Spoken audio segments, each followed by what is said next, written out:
All right, thank you. I like to take the opportunity, and since I'm in charge of this semester, I'm calling out who the guest speakers are. So I've made myself the guest speaker every March, and one of the reasons for doing that is so that I could let each one of you know what some of the different what's happening in the program, different changes that are being made, or that have been made that will be affecting you. They'll be going through that. So right now, to start with, I thought it'd be interesting for you guys to see a little bit of information about the market demand out there. I did a bunch of research on this back in January and a little bit earlier as well about the market demand, wanting to know what's actually happening in the marketplace and what prospects it looked like for you guys out there, your job outlook and so on. I think that's important, at least it is for me, to want to be able to provide a program that is going to give you guys jobs. And you'll see here pretty soon that there's plenty of that. So almost all my data comes from the U.S. Bureau of Labor Statistics, which is also the source data for a lot of these kinds of things. But something you need to know is we use, they use, and a lot of the country does as well, we have our own in the education environment, but it's the same kind of concept. There's classifications of different types of jobs out there. They use this SOC code, which is Standard Occupational Classifications, so they can gather data on these different classifications of jobs. These actually are the 5 SOCs that we use out of our program. And just a lot of people don't realize that we cover a lot of areas. It's not like just civil engineering is just basically one SOC. Because of what we're involved in, we cover these 5 here typically. So if you want to track stuff and watch stuff yourself at the BLS, you're welcome to do that. Those are the codes that we use. This is what we're looking at on a regular basis. And some of these things that we'll get into, like this Outlook stuff, they do a lot of Outlook work, which I'll be showing you as well. But it's all based on these SOC codes. So one of the ones that's interesting here is this employment, and I obviously dissected this down to where I've got to where it's Utah, but there's some comparison stuff here. One column is Utah, the other one is United States. And just take a second to stare at that, looking at these different codes. This is actually employment trends from 2020 up to 2030. So it's projections. They don't know. It's projected data, mostly based on historical data, but also on other factors that are involved in deriving these figures. Something that's important to realize is there's a 30% average annual growth in Utah compared to 4% in the United States. That's awesome for you guys. That's a 30% increase in market demand for our kinds of jobs in this state. That, in my opinion, is very significant, especially when you compare it to the national average of 4%. 96.5% increase in 75 plus professionals that are going to be retiring, like me. Got like 4 years left, and me, and along with a bunch of other people that are baby boomers, we're going to be leaving the workforce and retiring. So that's going to even put more demand and more opportunities for you guys to fill in behind us.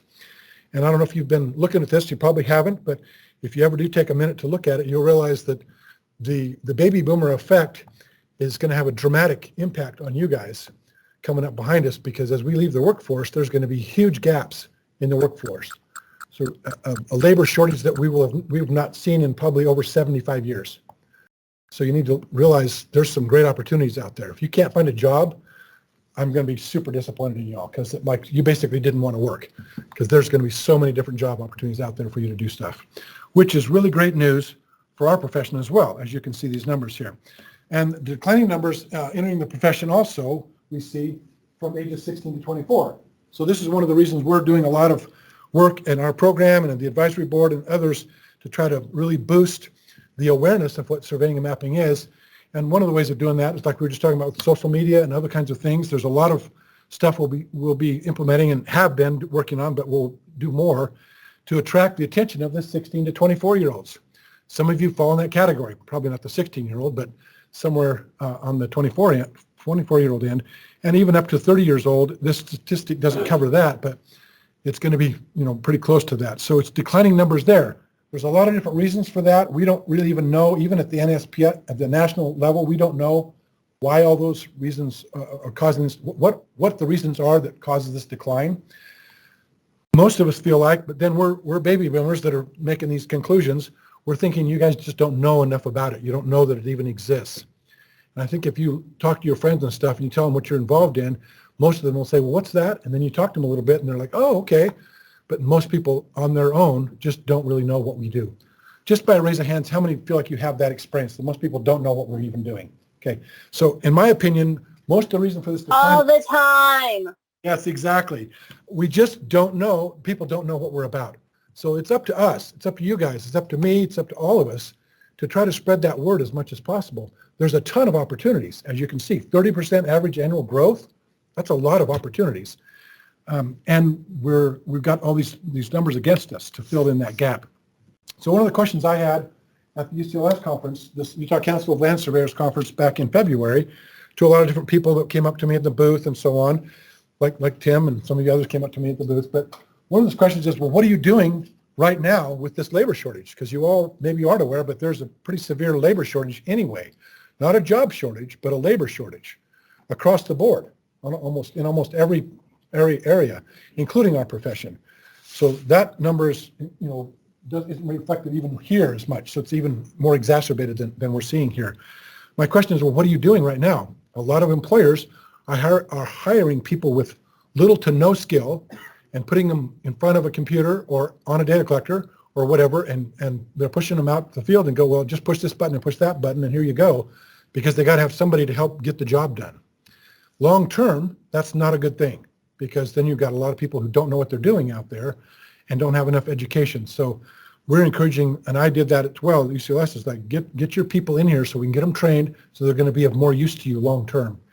But right now, they're filling that gap with people that are unskilled, and some of them like really unskilled. And so that's where you guys coming out as graduates you look awesome to them, and they're willing to pay you good money, which I'm going to talk about next.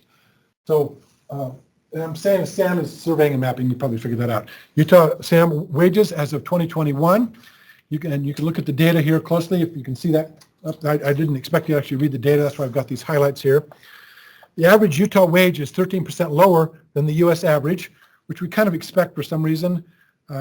Utah tends to pay a little bit lower, but it's still pretty good. $96,000 an average annual salary. Still pretty dang good. But 104 is what it is nationwide more. So that's big. You can see the numbers down at the bottom down here. So for the country. Obviously, there's things like areas that are more expensive, and so they get paid more, and so there's some things like that to consider. But our cost of living here is getting more and more expensive as well, as you all know. So $46 average per hour average hourly rate. That's pretty good pay. So anyway, so those are. Anybody have any questions so far? I'm talking fast, I know, because I got a lot of material I wanted to cover. But so let's go on. So job openings. This is also another thing that I got from the BLS. In Utah, as of January 18th, you can see my little graph up there. I'm not expecting you to read all those details. There were 41 job openings in these SOC codes. So these 5 that I'm talking about here. Everything's all based on the SOC codes. So that's 8 to 10 job openings for every single student graduating this year, on average. I don't know about you guys, but have you heard of any other program anywhere at the university where they have that many job openings waiting for graduates? I'm just here to tell you that most programs don't even have any jobs available for them. Ours, we have 8 to 10 as an average. And that doesn't include, how many of you guys that are graduating in here already have a job that you already got lined up that you're going to be working for? Okay, so that doesn't even include you guys, because you already have a job. So this is beyond that. To me, if I were you guys in your guys' shoes, I would be like totally stoked about getting out of this program and getting done and going out and getting a job, because there's so many job opportunities and good pay and good opportunities to have a great career. So hopefully you can see, or at least hear, the enthusiasm in my voice, because I'm at the end of my career. You guys are at the beginning, and I think this is awesome that you can have that opportunity to do that. When I graduated in 82, there were very few jobs even available. We had a job shortage and a huge labor surplus. And most people that graduated from any program anywhere, very few of them even got jobs. I was at the top of my class here out of this program, actually, not surveying, but it was a drafting program. And I was one of, I graduated with 23 or 24 others, and there were 3 of us that got jobs that year. So this is not the case with you guys. It's way better. It's just completely flipped. Utah's got a very strong economy, and there's a lot of things happening in this state economically, and I don't see that really dropping off too significantly. Yes, of course it will have its impact, but I don't know, one, how bad the economy is going to get and for how long, and the other one is, we're doing a lot of things in this state that really are going to compensate for a lot of that. So I personally think we're going to be not sheltered entirely, but it's certainly going to be softened here in our state. And for the number of graduates we've got now coming out of the program, for sure, you're going to still have jobs. I want you to realize, and I always want to do this every single year, is remind you of what the mission of our program is. Now, this is posted on our website on the second page under degrees and scholarships, which I'm going to be changing. But this is our mission here. Provide a strong foundation of principles and practices of the surveying profession to prepare competent surveyors, mappers, and civil designers who serve the regional and global community. Okay, that's what our mission is that we're trying to accomplish here. And we have these program objectives, and I think you ought to know about this. Objectives that really are applicable within 3 to 5 years after you graduate. It's not going to do, it does help, and we have evaluations as part of the ABET accreditation to evaluate you at the time you graduate, but it's 3 to 5 years after you graduate. What do you think about the program, and how are those students, after having graduated 3 to 5 years ago, how are they performing? What's going on with them? So that's what this is really about. So that they've demonstrated critical thinking ability in performing surveying, mapping, or civil design duties and responsibilities at a professionally competent level, and to communicate technical information effectively in a professional team environment. Okay, so think about your own job that you've got right now, and so on. The next one is exercised prudent ethical judgment in professional decisions while protecting the land, rights, title, and interest of the public. That would apply more to a licensed person, but still, most of our people get licensed within 3 to 5 years after graduating. Some have been licensed, are already licensed, like Tim over here, and is coming through to try to get his bachelor's degree to finish up, to become more knowledgeable in the field. Advanced professionally by being given more responsibilities or have successfully completed a graduate level degree. I have a personal goal. I don't mind telling you about it. I would like to see at least 10% of our graduates go on to grad school. So far, I'm at 5%. So I'd like to see 1 or 2 more of you actually go on to grad school if you choose to do that. And somebody needs to take my place in 4 years. I'm just saying.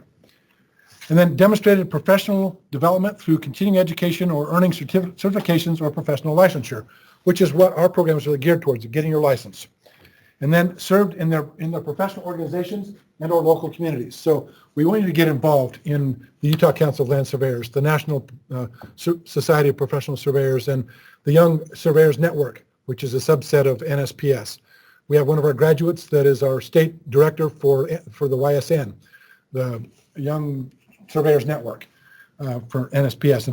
Okay, another thing to always remind you of every year, there's scholarships available. Some of these deadlines are already gone, so those of you who are coming up, don't forget these. Almost all of them are in the spring. I would be starting to think about scholarships. This is January, so you want to be thinking about this coming fall. Get this stuff paid for. You don't have to pay for your whole schooling or get loans for everything. There's enough money here. You could get through a lot of, especially with the UVU stuff as well. You could get through your whole program without paying a dime if you're interested in applying for these different scholarships. I'm not going to go through the details of what all those requirements are, but honestly, most of them actually, all of them have some kind of a little essay. I don't think any of them are onerous in terms of their difficulty in applying for, and some of them vary anywhere from $1,000 to $2,500, $3,000. Totally worth it. Go for those scholarships. I can't even begin to tell you how many scholarships are available to you guys, and we have so few people applying. Out of all the students we have in the state, the UCLS one, which I've been involved in for quite a long time, I helped get a lot of it started. You go here to this website here. Walter and I have been friends for a long time. He just passed away this year, actually in January. He was in charge of the surveying and mapping program up at Salt Lake Community College. He and I are good friends, and this organization, I founded this organization. I was the one that was the UCLS chair at the time. We put this foundation together in honor of Walt before he passed away, and it's called the Walter M. Cunningham Education Foundation. So there's people that, of course, you can donate to this, which we would love to have that too, but you guys are not in the donation mode, you're in the scholarship mode. So right here on this page, you can apply for the scholarship here, download the application, fill it out, and email this in. That is available, I think it's, what did I say on there, May 1st or June 1st, something like that. So please, May 30th. So apply. I've been running this particular one and been involved in this particular scholarship for 15 years, and we've had, in that 15 years, we've probably had a total, every year on average, probably 4. On average, I'd say it was about 3 or 4 that applied, and we have enough money for like 6 scholarships. So we just, we've basically taken that money and distributed it amongst the 3 or 4 that are there. So apply, get some scholarship money. Let me tell you a little bit about ABET accreditation. We actually are ABET accredited now. I just want you to know a little bit about what that is. So these are basically the tenets of it. UVU's Surveying and Mapping Bachelor's Degree program is accredited by the Applied and Natural Science Accreditation Commission of ABET, the global accreditor of college and university programs in applied and natural science, computing, engineering, and engineering technology.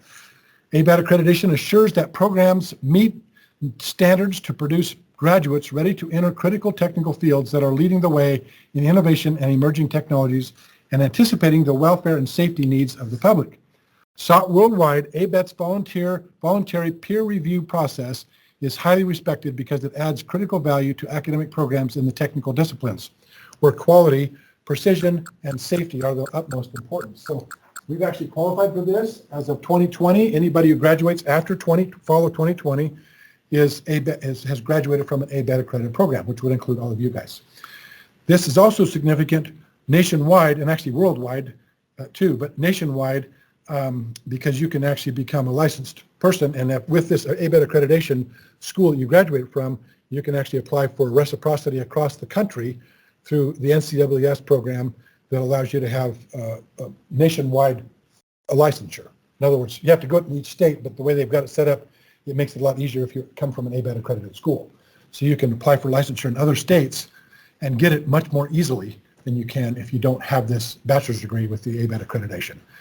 So this ABET accreditation does not include our associate's or our Associate of Applied Science degree, but I'm going to go over that in just a minute.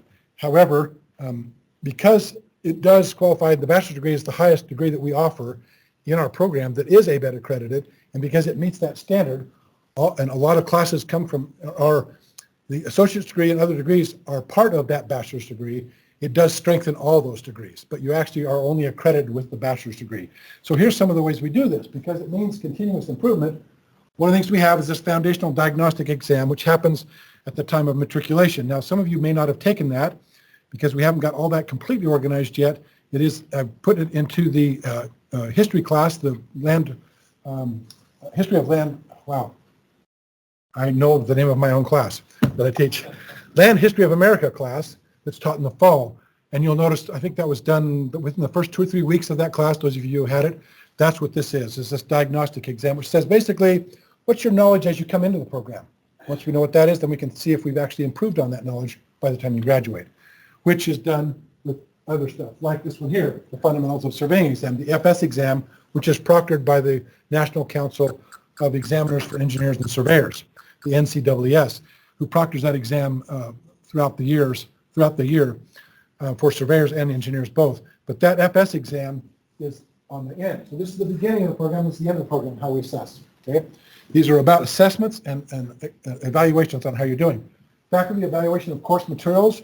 Sami and I do this on a regular basis, and we have an advisory board that helps us as well, but mostly it's us who evaluates our courses based on certain criteria that we do on a rotating basis throughout the program and on an annual basis. Internal or external reviews of capstone projects. So if you are involved in a capstone project now, you will be reviewed by an advisory board member and others as well as me, because I'm the professor for that capstone project class. But that is also one of the key elements of our evaluation from an ABET standpoint, is those capstone projects, because they represent a sort of a combination of a lot of things you've learned throughout the course of your academic career with us here. There's also a senior exit survey, which I have as a part of the 4930 class, which is the capstone class. So I'm looking at a couple of you guys that are in that class. You're going to need to take that survey and go through basically what do you think of the program, how has it prepared you, and so on as you exit the program. Alumni and employer survey, we do this on every 5 years basis. And I'm going to show you some data here in a few minutes that talks about some of that. Student organization activities. So the people involved, like Zach is the president right now, and you guys are the officers of the Geospatial Society. Those are student organization activities. That's part of ABET as well. And we need to get a report from you guys. So I need that report from you at some point. We'll get that before you leave. Not tonight, but before you graduate, about the activities. So things like the competition and other stuff that we're involved in are all part of what we get evaluated on there. And the last one is evaluate the program educational objectives. We do that every 5 years. So that's those big ones. After 3 to 5 years, how have our students performed? So we have a survey that goes along with that. These are all evaluation things that help us to continually improve, make sure that we are meeting this international standard of academic and professional standard. So I think you can feel good about this program. We do. We feel like it's a good quality program. We can say that all day, but the reality is ABET has come in and looked at it from a national standpoint and said, yes, you are a quality program. We're going to accredit you with ABET accreditation. So it is not only us saying that we think it's a good program, but there are others who also think that it is. All right, so I want to show you some graduate data because I think this is kind of helpful for you to see. 58% have parents who do not have a bachelor's degree. Interesting. These are all just kind of interesting things to look at. Average cumulative GPA is 3.65. As you know, for the bachelor's degree, we require a B or better in every class in order to graduate. So that does help to have that GPA, that is reflective of that GPA being up there. 50% are UVU students. 15% transferred from Salt Lake Community College, which is not going to happen anymore. That program they have abandoned that program. The last people coming out of there will be the spring of 24, so next spring. 15% from other schools in Utah. Average 4.5 years to graduate. It's actually really good. A lot of universities, their graduates, the average is 6 years. Some of them 5 point something or other. So this is pretty good. Our students come in, get with it, and get out and get jobs. Well, because there's jobs out there. So you want to finish your degree. 95% were full-time, which is interesting with our demographic here. And as we change to where we have a lot more remote stuff available, that I think will change.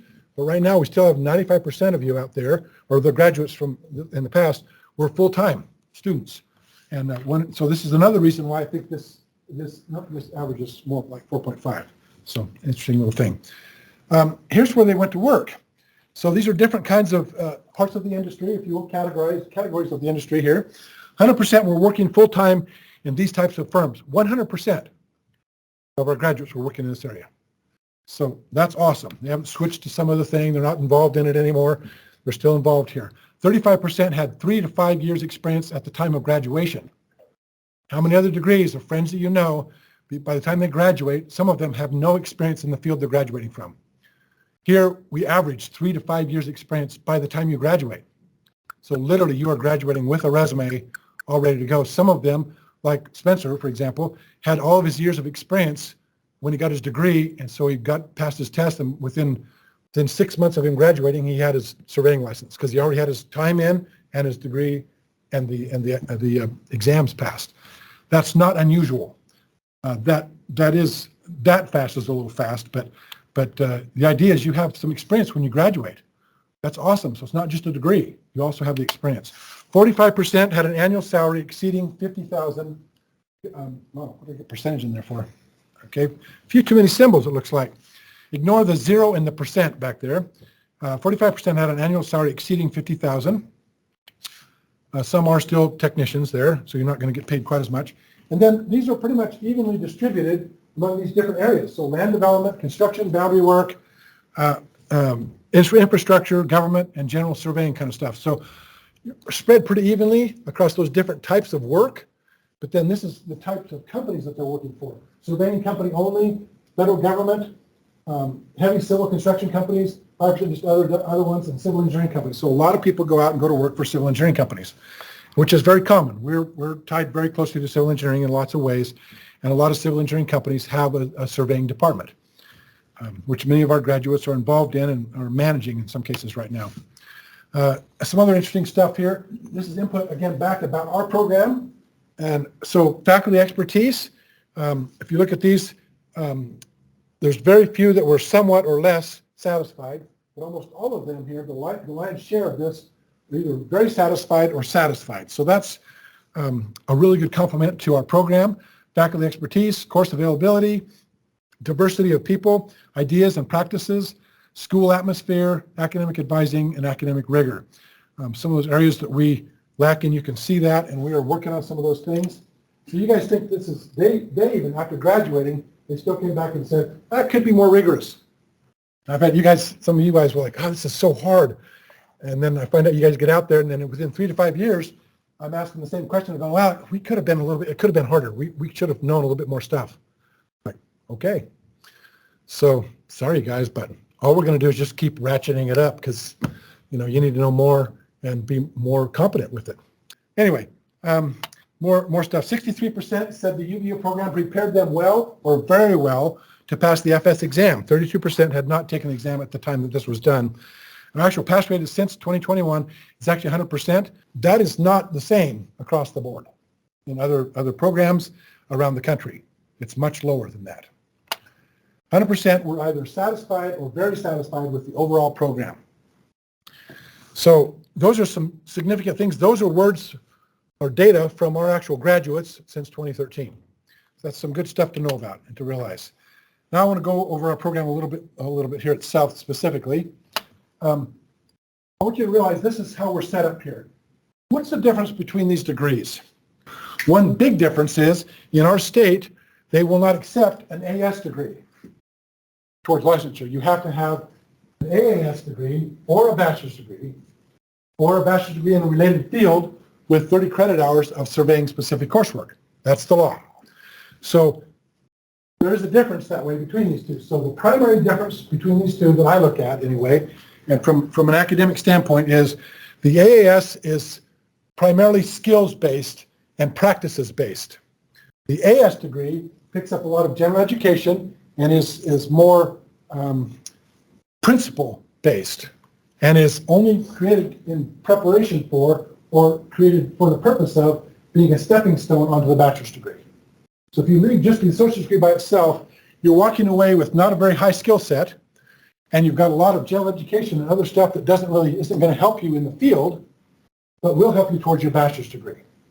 Okay. What I've done here, which is unusual, because what happens most of the time in most programs around the country, the AAS degree does not transfer very well to the bachelor's degree because it's skills and practice based, not theory and principle based. Our bachelor's degree is both practice and principle based, so it's theory and practice. And we did that on purpose so that we could incorporate the AAS degree directly into the bachelor's degree as well as the AS degree directly into the bachelor's degree.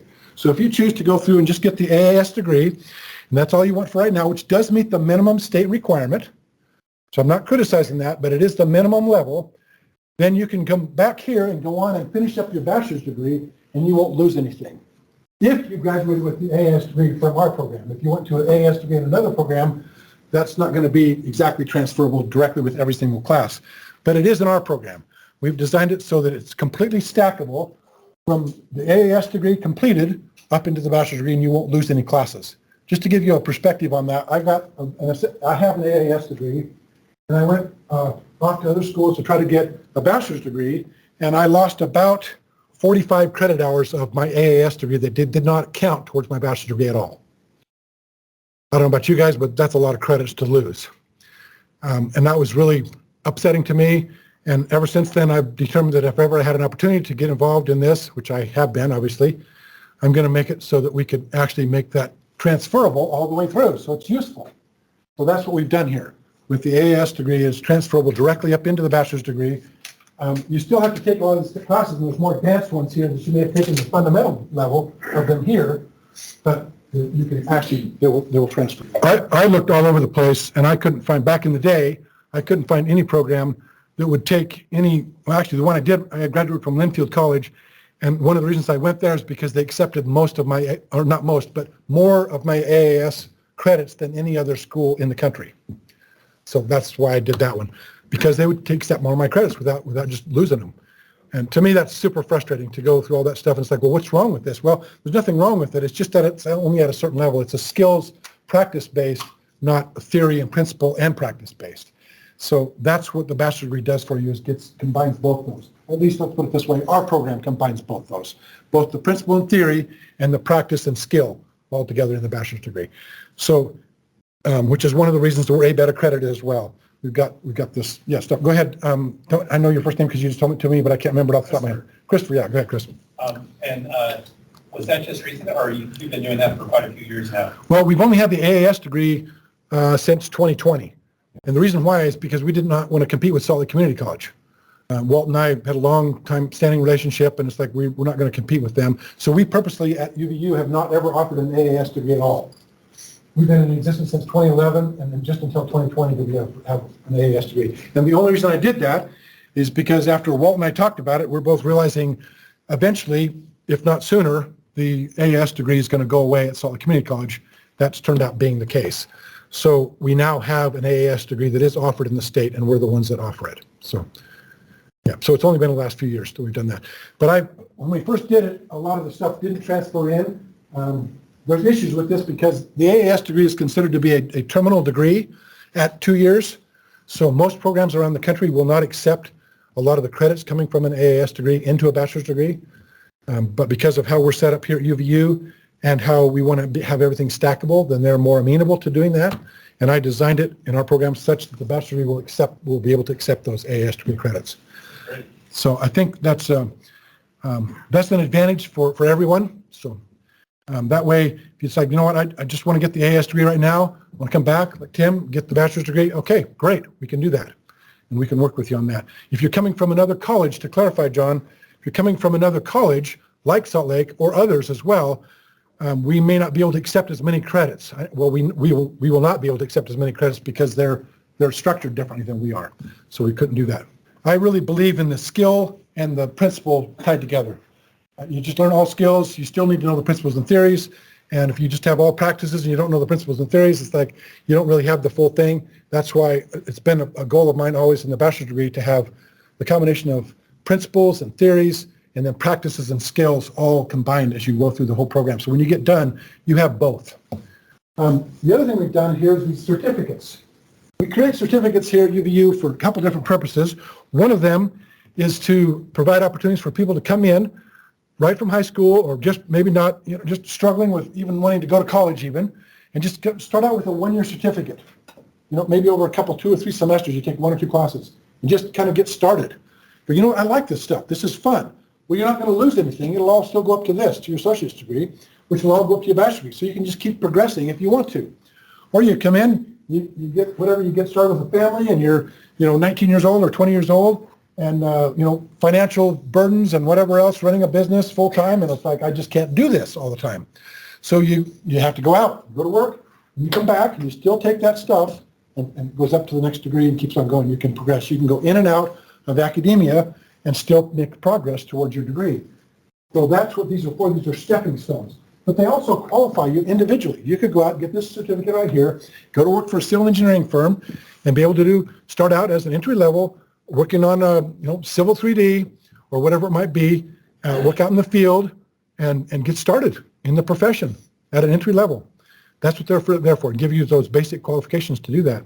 The GIS certificate, in my opinion, is an excellent certificate to not only get started with, but also to add on to your degree.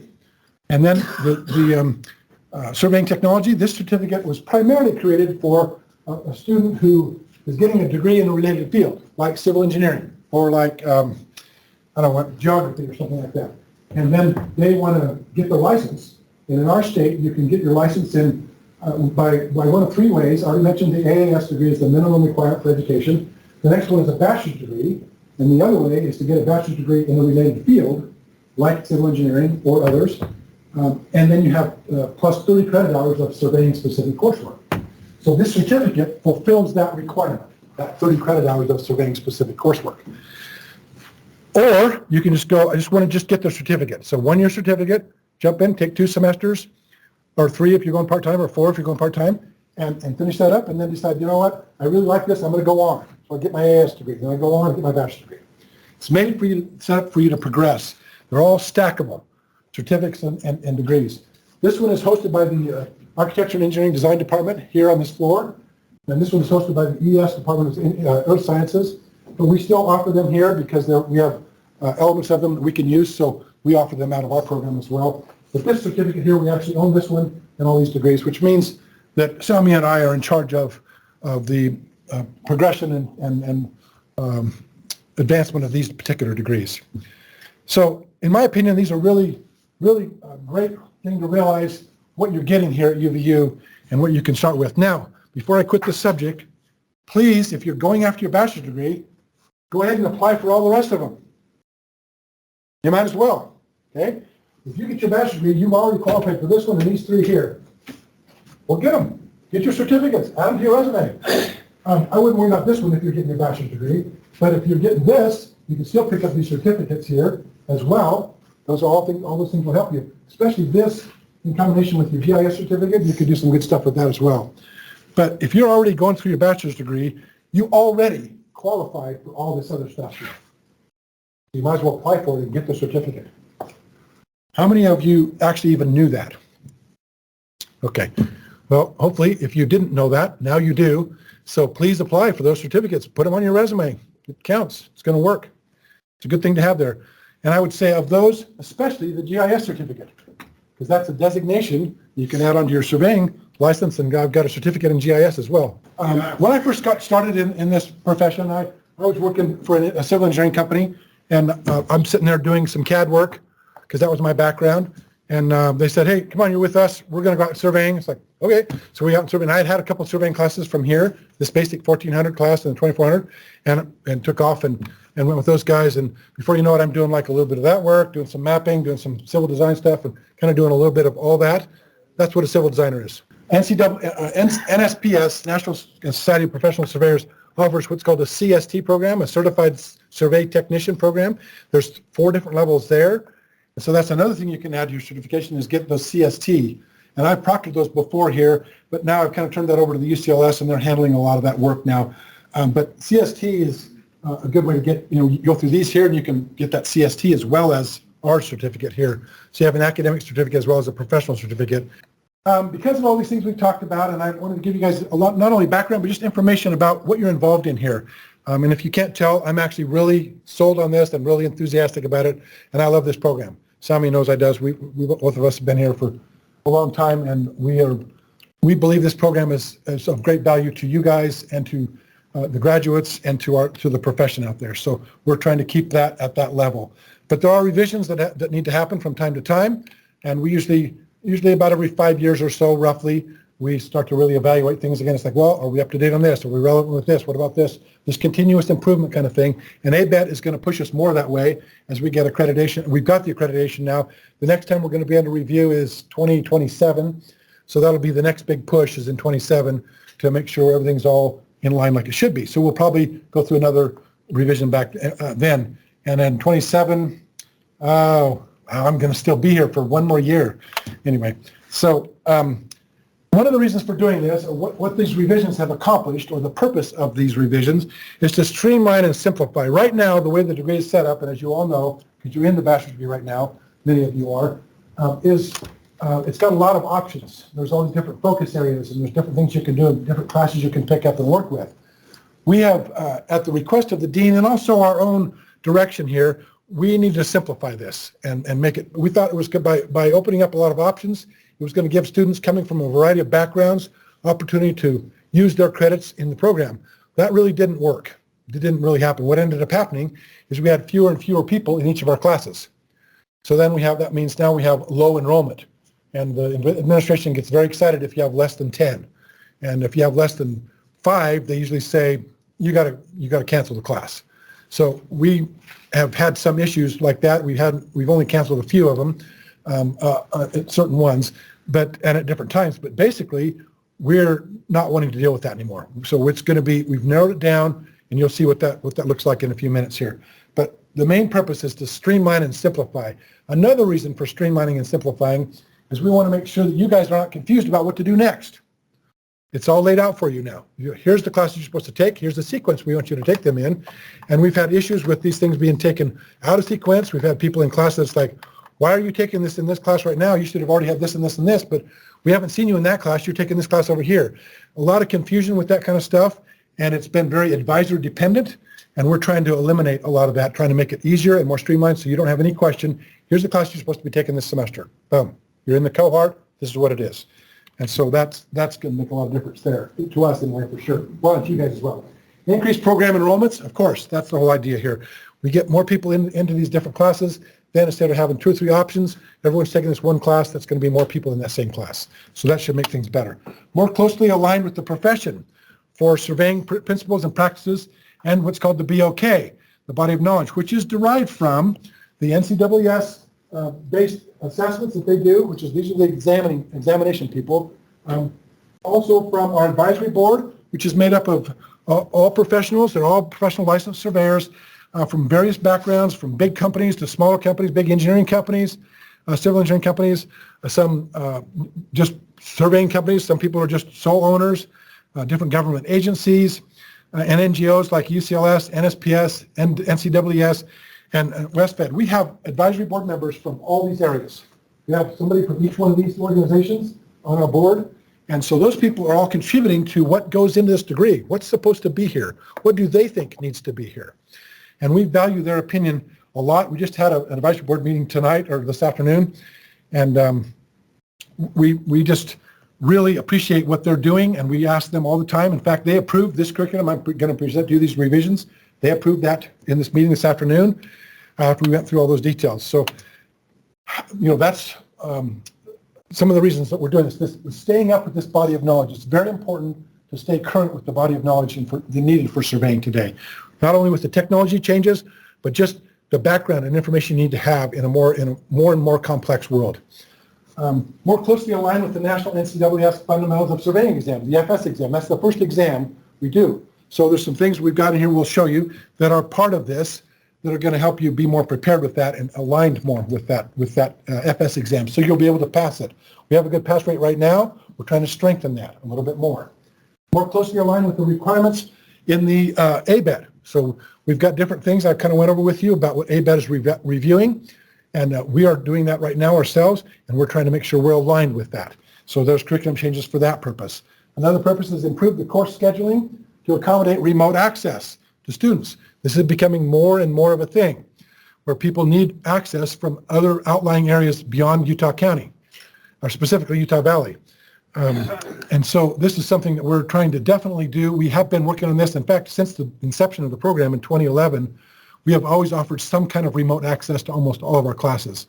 However, a lot of those, some of the classes are field-based classes, really difficult to offer in a live stream or online basis. However, we are working with some different ideas. One of those is to have more of a mentoring program, which I'm talking about right here, a student mentoring program, where we have people that are in the profession that have volunteered to be mentors in our program, so you could go and do field work, and they would review your field work. There would not necessarily be the assignment stuff that we have in our class, but it would be a similar assignment, and therefore you wouldn't have to be in the class for those field assignments either. You could actually work with them in your company, whether you're out in Vernal or in Monticello or in St. George. You could actually do that way. That's right now being handled on an exception basis, but I'm in the process of creating a program that will allow that to happen. Now, that is not for people in Utah County, but it could be for somebody up in Weaver County. But if you're in this county, it's like, no, you need to come here. We're not going to accommodate that.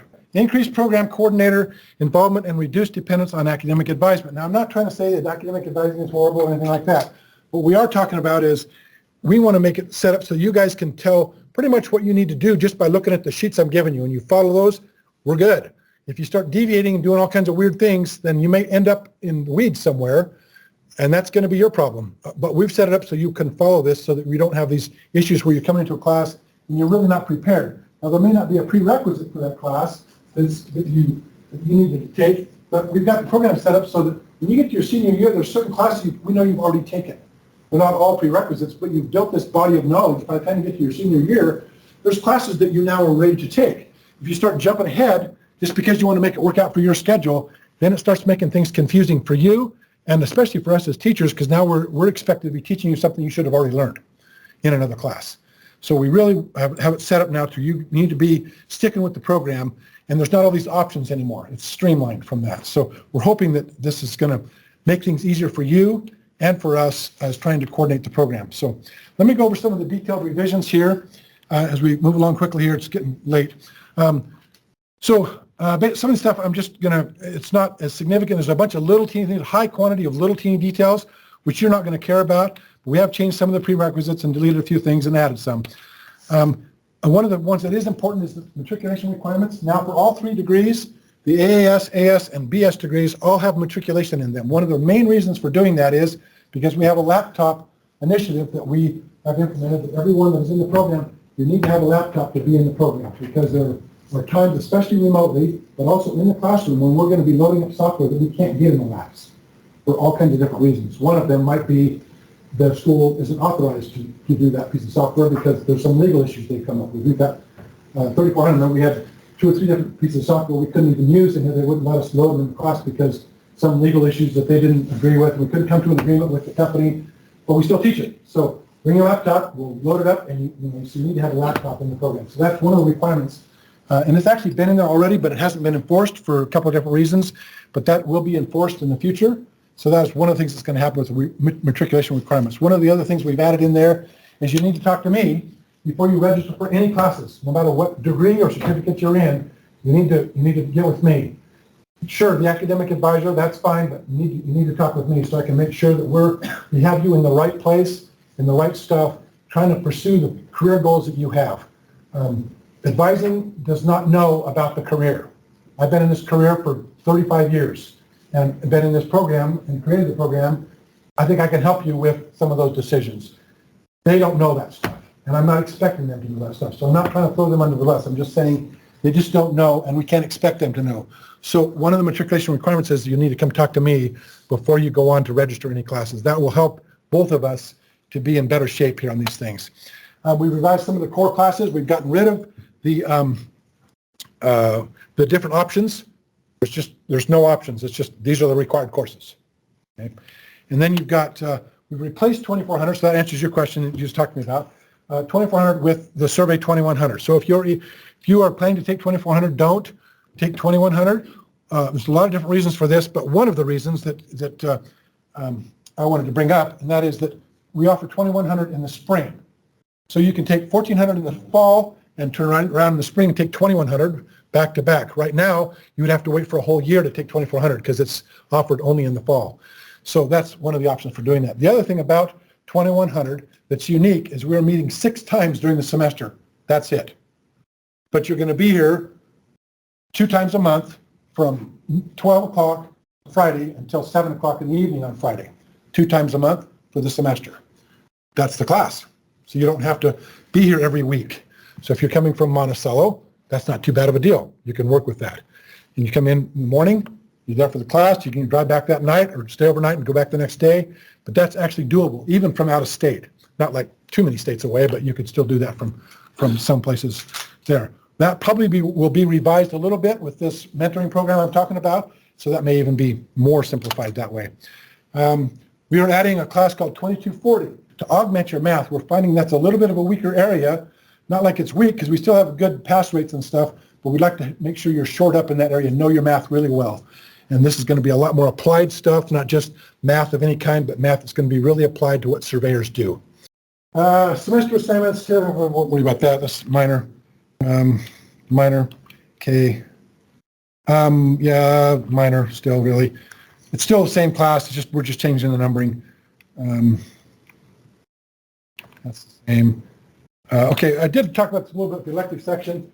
Well, there's now going to be 9 credit hours available only, and the reason for 9 is because there's 3 credits from the AAS degree that do not count in the bachelor's degree, except for if you put them in as electives in the bachelor's degree, then it counts. That's why the 9 credit. Otherwise, we probably wouldn't have any electives in the new Streamline program. But we do have the 9 there, so that gives a little bit of flexibility. If you're bringing in a class from an engineering program or something like that, you can put that in there.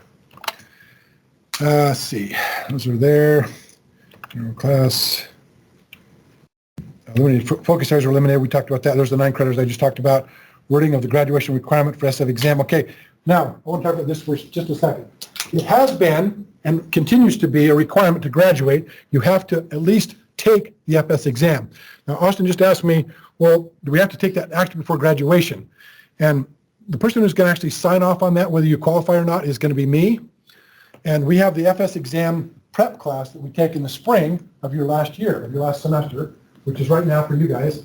And so they won't really have taken that until maybe this summer.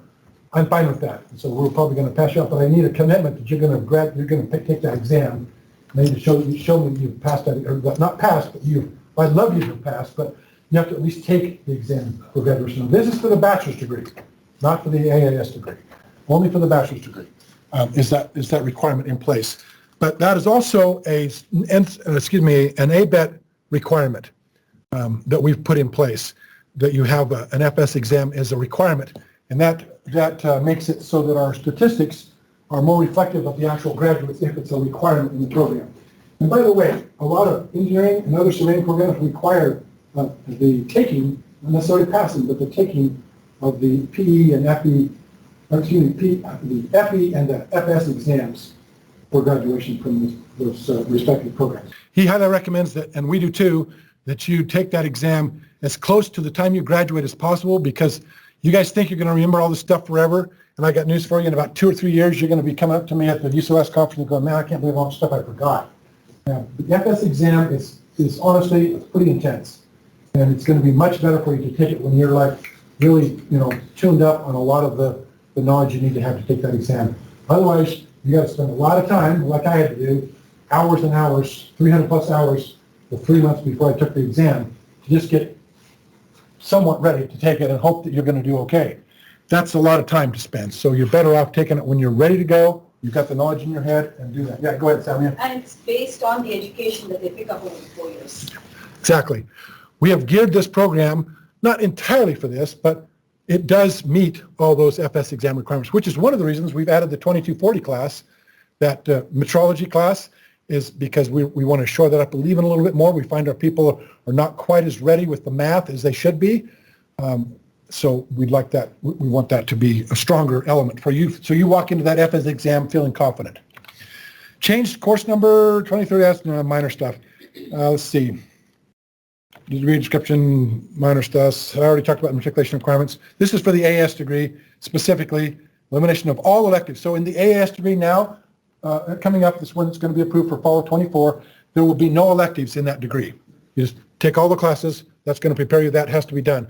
Now, something I didn't mention, I don't know where that was. I won't back up. But in the bachelor's degree, part of the matriculation requirement that we changed, remember that earlier anyway, one of the other things in the matriculation into the program is you have to have an associate's degree from our program, or an associate's degree that's completed. You already got the degree from our program, the surveying and mapping associate's degree, or from another associate's degree, even in another school, and those, I think it's 6 or 7 courses that will allow you to be prepared for the bachelor's degree stuff. So once that's done, then we'll accept you into the bachelor's degree program, so you'll be prepared properly for it.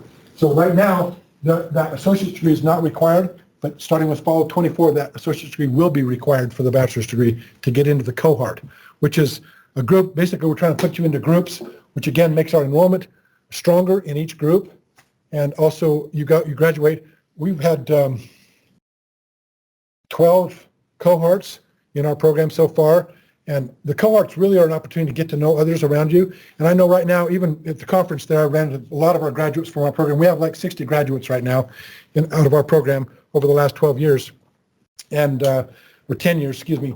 And we've got those guys that come up to you, and they all know each other from being in class together. And so that's a real fun camaraderie to get to know each other and work with each other professionally after you've graduated as well. So that is also another benefit.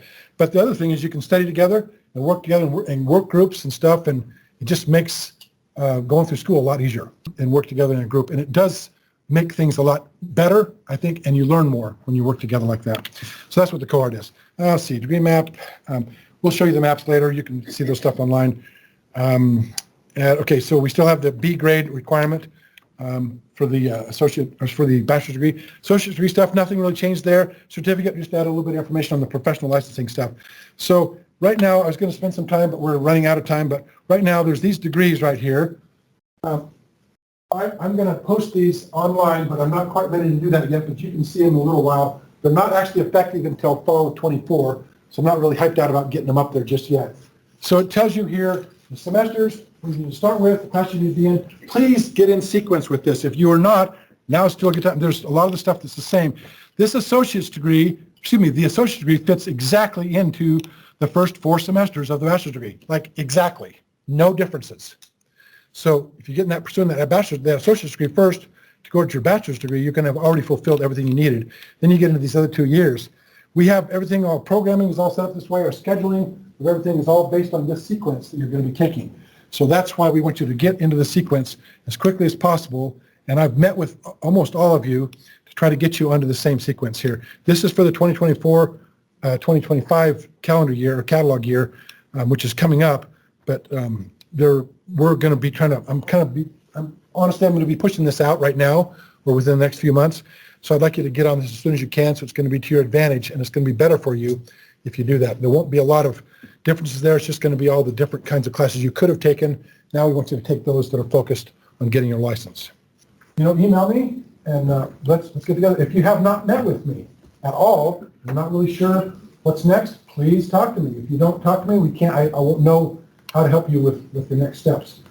I really want to make sure you go through as few steps as you need to graduate, get out there and get to work, make some money,